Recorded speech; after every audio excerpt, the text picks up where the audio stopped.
మీ వ్యాపార ప్రకటనల కోసం ఈ నంబర్ను సంప్రదించండి. Hi viewers, welcome to our channel. Jaganmohan Reddy గారు ఒక యాక్సిడెంటల్ సీఎం అని చెప్పేసి బండ్ల గణేష్ గారు ఒక కామెంట్ అయితే ఒక ప్రెస్ మీట్ పెట్టి చేయడం చూస్తున్నాం.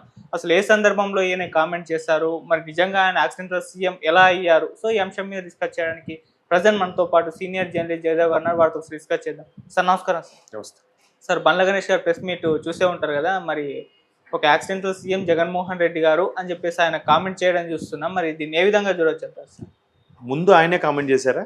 లేదు, ఒక అడుగుతుంది రిపోర్టర్, అంటే రోజా గారు కూడా రేవంత్ రెడ్డి గారు ఒక యాక్సిడెంటల్ సీఎం కదా అన్న వాక్యాలకు ఆయన కౌంటర్ ఇచ్చాడు. యాక్చువల్గా జగన్మోహన్ రెడ్డి గారు యాక్సిడెంటల్ సీఎం అని బండ్ల గణేష్ గారు ఎందుకు అన్నారంటే, అంతకుముందు రోజా గారు రేవంత్ రెడ్డి గారు జాక్పాట్ సీఎం అని అన్నారు. ఓకే కదా, జాక్పాట్ సీఎం అనే నేపథ్యంలో ఒక పాత్రికేయురాలు, ఒక మీడియా మిత్రులు ఇలా అడిగారు.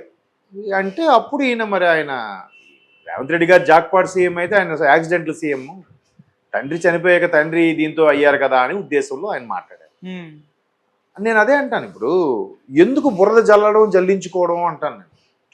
1,000 చూపిస్తే 3,000 మన వైపు చూపిస్తున్నాయి కదా. అవును. ఇప్పుడు మొన్నటి కూడా ఒక మహిళా అభిమాని జగన్మోహన్ రెడ్డి గారి మీద విపరీతమైన అభిమానంతో ఆవిని జగన్మోహన్ రెడ్డి గారిని, భారతి గారిని సీతారాములతోనూ పార్వతీ పరమేశ్వరులతోనూ పోల్చి ఆ ట్వీట్లు చేసుకుంటుంటుంది. ఆవిడ చేయొచ్చు, ఆయన దగ్గర మెప్పు కోసమో ఆయన దగ్గర గొప్ప కోసమో చేయొచ్చు, కానీ ఎదుటి వాళ్ళని కించపరిచేలాగా ఆయన దృష్టి మా మీద పడుతుంది అనుకోవడం తప్పు, రాంగ్ వే అని నా అభిప్రాయం. మళ్ళీ రాంగ్ అంటే ఈడో నాకు చెప్పడానికి కూడా అనుకోవచ్చు. ఓకే. సో ఏంటంటే ఇప్పుడు ఆ మహిళ ఏం చేసిందంటే, షర్మిలా గారు ఉన్నారు కదా, షర్మిలా గారు అనిల్ గారి మొదటి భార్యని టార్చర్ పెట్టారు, ఆవిడ ఇన్ని రోజులు బయటికి రాకుండా చేశారు, ఈవిడ పెళ్ళిళ్ళు అయితే కానీ ఆవిడ పిల్లలకి పెళ్ళిళ్ళు అవ్వకుండా ఈవిడే అడ్డుకున్నారు, నరకం చూపిస్తుంది, ఇవన్నీ అనడం వల్ల ఎవరి కుటుంబ పరువు బయటకు వస్తుంది? షర్మిలా గారి ఇలా అనడం వల్ల షర్మిలా గారు ఎవరి అండతో ఒకవేళ టార్చర్ పెట్టారు అనుకుందాం కాసేపు, ఎవరి అండతో పెట్టుంటారు? తండ్రి ముఖ్యమంత్రి అని పెట్టుండాలి, లేదా నా అన్నయ్య ముఖ్యమంత్రి అయినా చెలరైపోయి ఉండాలి. దానివల్ల ఎవరికి నష్టం? మళ్ళీ అటు తిరిగి ఇటు తిరిగి మళ్ళీ మీ వరకు, మీ జగన్మోహన్ రెడ్డి గారికే అపవాదు కదా. అది ఎందుకు ఆలోచించరు? సో జగన్మోహన్ రెడ్డి గారు మమ్మల్ని మెచ్చుకోవాలా? పోనీ జగన్మోహన్ రెడ్డి గారిని కంట్రోల్ చేయొచ్చు కదా. అలాగా రోజా గారు ఉన్నారు. ఇప్పుడు జగన్మోహన్ రెడ్డి గారి పేషీలో ఆయన హయాంలో 151 మంది ఎమ్మెల్యేలు, ఆయన కూడా ఎమ్మెల్యే, ఆయన పక్కన పెడితే 150 మంది ఎమ్మెల్యేల్లో 10 మంది ఎందుకు మాట్లాడతారు? మిగతా మహిళా మంత్రులు కూడా ఉన్నారు, మహిళా ఎమ్మెల్యేలు కూడా ఉన్నారు, వాళ్ళు ఎవరు మాట్లాడరు ఎందుకు? 140 మంది ఎమ్మెల్యేలు కూడా ఎందుకు ఈవిడే ఎందుకు మాట్లాడతారు? మళ్ళీ ఈవిడే ఎందుకు, ఈవిడ మీద ఎవరైనా ఒక మాట అంటే మళ్ళీ ఎందుకు ఏడుస్తారు? తప్పు కదా అది. సో ఈవిడేమన్నారు, రేవంత్ రెడ్డి గారు జాక్పాట్ సీఎం అన్నారు. జాక్పాట్ సీఎం చెప్పండి, ఎంత ఇబ్బంది పడ్డాడు? అరెస్ట్ చేశారా? గౌరవంగా ఏమైనా అరెస్ట్ చేశారా? ఆ సీన్ అంతా కూడా చూసాం కదా. అప్పుడే ఆయన తొడగొట్టి మేసం మేలేసాడు కదా, నేను ఖచ్చితంగా మరలా తిరిగి వస్తానని ఓటుకు నోటు విషయంలో అనుకున్నట్టుగానే వచ్చాడా? నానా ఇబ్బందులు పడ్డాడా? క్యాన్వాసింగ్ చేశాడా? అన్ని మీటింగ్లు ఆయనే ఏకదాడి మీద నడిపించాడా? కాంగ్రెస్ అంటేనే సీనియర్ నాయకులకి పెట్టింది పేరు. ఎప్పటి నుంచి 150 ఏళ్ళ చరిత్ర ఉన్న పార్టీ, అందరూ నాయకులే, అందరూ సీనియర్సే, అందరూ అధిష్టానం నుంచి చెప్పుకొచ్చేవాళ్ళే, ప్రతి ఒక్కరు అక్షింతలు వేసేవారే, ప్రతి ఒక్కరు అలాగెళ్ళాలి, ఇలా వెళ్ళాలి, ఇలా మీటింగ్ పెట్టాలి, అలా మీటింగ్ పెట్టాలి చెప్పేవాళ్ళు. ఎంతమందిని సమన్వయపరుస్తూ ఒక తాటి మీదకి వచ్చి ముఖ్యమంత్రి ఎవరు, అభ్యర్థి ఎవరంటే రేవంత్ రెడ్డి అనిపించుకునేలా చేసుకున్నాడా? లేదా డైరెక్ట్గా ఆయన రాగానే వచ్చేసి ఏమైనా సూట్ కేసు పట్టుకొని వెళ్తే ఆయన ముఖ్యమంత్రిని ప్రకటించారా? కాదు కదా. మరి కష్టం అంతా పోయినట్టే కదా జాక్పాట్ సీఎం అంటే. ఎట్లా మరి ఇప్పుడు కాంగ్రెస్ అభ్యర్థిగా కాంగ్రెస్ తీర్థం పుచ్చుకున్నారు కూడా. 2019లో కూడా బండ్ల గణేష్ గారు 19 నుంచి కూడా కాంగ్రెస్లో ఉంటుండే, కాంగ్రెస్ ఎలాగైనా గెలుస్తుందని నమ్మకంతో నమ్మి, కాంగ్రెస్ ఒకవేళ ఓడిపోతే 7 o'clock బ్లేడ్తో కోసుకుంటా అని చెప్పి ఆ అపవాదును మోసి అతన్ని హేళన చేస్తే కంట్రోల్ చేసుకొని అన్నీ చేశాడుగా. ఇప్పుడు అందుకు మళ్ళీ కాంగ్రెస్ తరఫున మాట్లాడుతున్నారు. ఇంకెవరు ఎందుకు మాట్లాడట్లేదు? ఉండాలి కదా. ఇప్పుడు అంతమంది ఉంటుండగా రోజా గారు ఎందుకు అనాలి? ఆ మధ్యన కూడా బండారు సత్యనారాయణ గారు అనే వ్యక్తి, రోజా గారు గతంలో సినిమాకి సంబంధించి రకరకాల పాత్రలు చేశారంటే ఇవి ఏడ్చుకున్నారు మీడియా ముఖంలో. మరి ఎంత దారుణంగా ఎందుకు మీకే ఎందుకు అంటున్నారు ఎంతమంది నాయకులు ఉంటుండగా? 1,000 చూపిస్తే 3,000 మన వైపు చూపిస్తాం. మీరు ఒకరిని విమర్శిస్తే అటు తిరిగి మళ్ళీ మీ దగ్గరికి వస్తుంది. రాదా? వచ్చిందా ఇప్పుడు మరి? ఎక్కడ ఎటు తీసుకెళ్తున్నారు దీన్ని?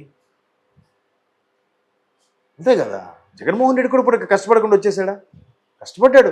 కోర్స్ కేసులు ఎదుర్కొన్నాడు, జైల్లో ఉన్నాడు, ఆయన పాదయాత్ర చేశాడు. ఇప్పుడు మీరు ఇలా స్టేట్మెంట్ ఇవ్వడం వల్ల, రేవంత్ రెడ్డి గారు జాక్పాట్ సీఎం అని ఇవ్వడం వల్ల జగన్మోహన్ రెడ్డి గారు కష్టపడిందంతా పోయిందిగా.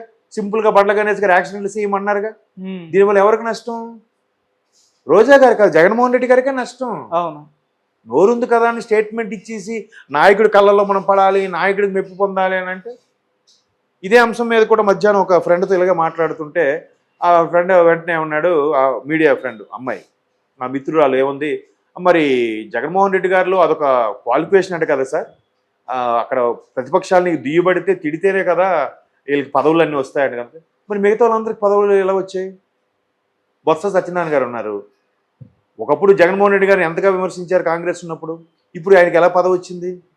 ఆయన ఏం మిగతా పార్టీల మీద దుమ్మెత్తిపోయట్లేదే. ఆయనకే మీట్ పెడితే మామూలుగా మాదే ప్రభుత్వం వస్తుంది, వాళ్ళ మాటలు పట్టించుకోము, వీడేటి అన్నట్టుగా మాట్లాడతారు ఆయన.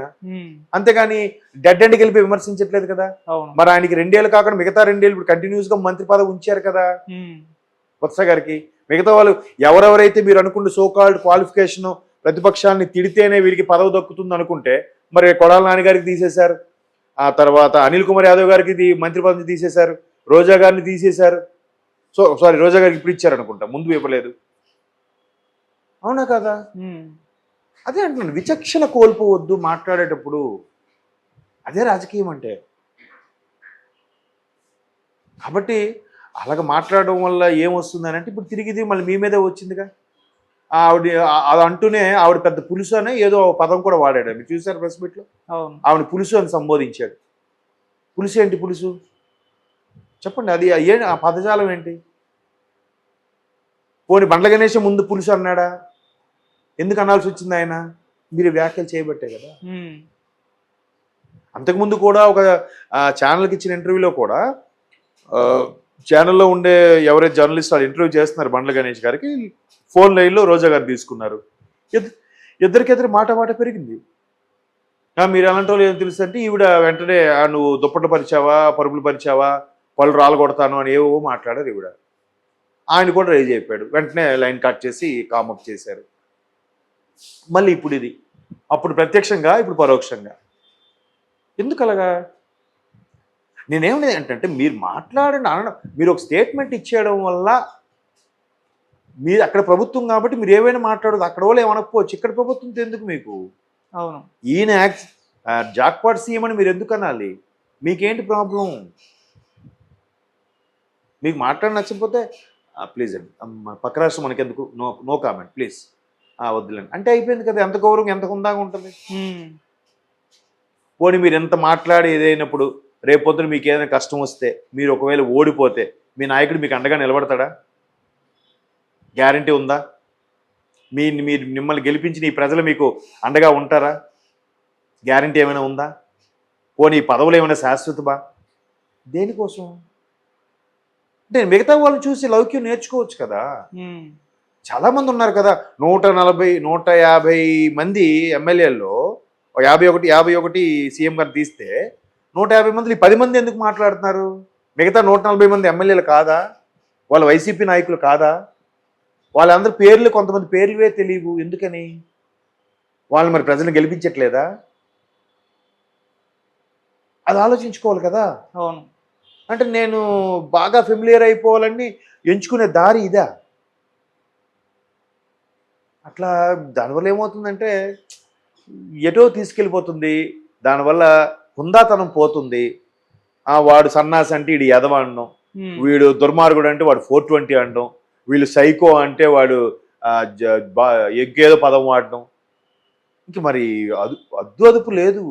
ఇంకా బూతు పురాణం ఉంది. ఇంకా అంటే అసలు సిల్లగా బూతులు ఉంటాయి చూసారా? మనం ఇప్పుడు ఎక్కడైనా మాట్లాడు బీప్ సౌండ్ వేస్తారు, ఇంకొన్ని రోజులు పోతే బీప్ సౌండ్ కూడా ఉండదు, తీసేస్తారు. ఎందుకంటే మాటలు మొత్తం అవే ఉంటే ఇంకేమని బీప్ సౌండ్ వేస్తారు వాళ్ళు. లైవ్లో వచ్చినప్పుడు ఇంకేం బీప్ సౌండ్ వేయలేరుగా. ఇంకా అదొక్కటే మిగిలిపోయింది. ఇంకా అది కూడా ఇంకా రాబోయే రోజుల్లో వినాల్సి వస్తుందేమో.